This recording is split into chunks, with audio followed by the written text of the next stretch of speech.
उत्तर प्रदेश के कानपुर में पिछले दिनों हुए ट्रिपल मर्डर केस में दिल दहला देने वाली सच्चाई सामने आई है।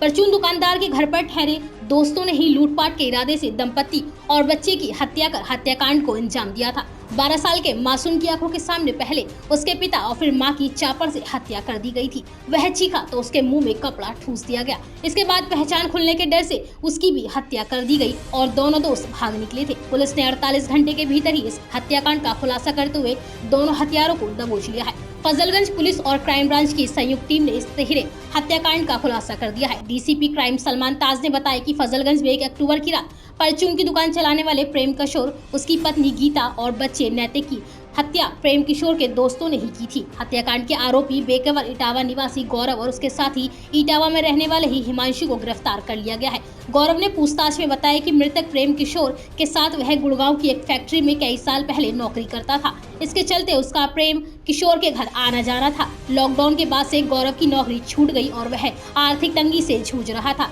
इसके चलते वह अपने दोस्त हिमांशु के साथ मंधना में किराए का कमरा लेकर रहता था। नौकरी की तलाश में दिल्ली जाने से पहले दोनों प्रेम किशोर के घर आए थे। गौरव ने बताया कि यहाँ से स्टेशन नजदीक पड़ता है और काफी दिनों से वह मिले भी नहीं थे। ट्रेन छूटने का बहाना बनाकर दोनों उसके घर पर रुक गए और देर रात लूटपाट के इरादे से पहले प्रेम किशोर और फिर उसकी पत्नी गीता की चापड़ से नृशंस हत्या कर दी गई।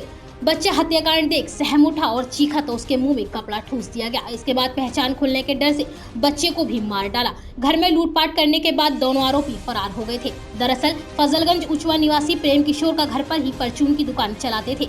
शनिवार सुबह दूध वाला आया तो काफी देर तक आवाज दी, लेकिन भीतर से कोई जवाब नहीं मिला। मामला संदिग्ध लगने पर पड़ोस में रहने वाले भाई राजकिशोर मौके पर आए और ताला तोड़कर भीतर गए तो दंग रह गए। अंदर प्रेम किशोर की और उनकी पत्नी गीता के साथ ही 12 साल का बच्चा नैतिक का शव पड़ा मिला। तीनों के हाथ पैर रस्सी से बंधे हुए थे। भाई ने इसकी सूचना फजलगंज थाने को दी। सूचना पर पुलिस में फॉरेंसिक मौके पर पहुंची और जांच पड़ताल शुरू की।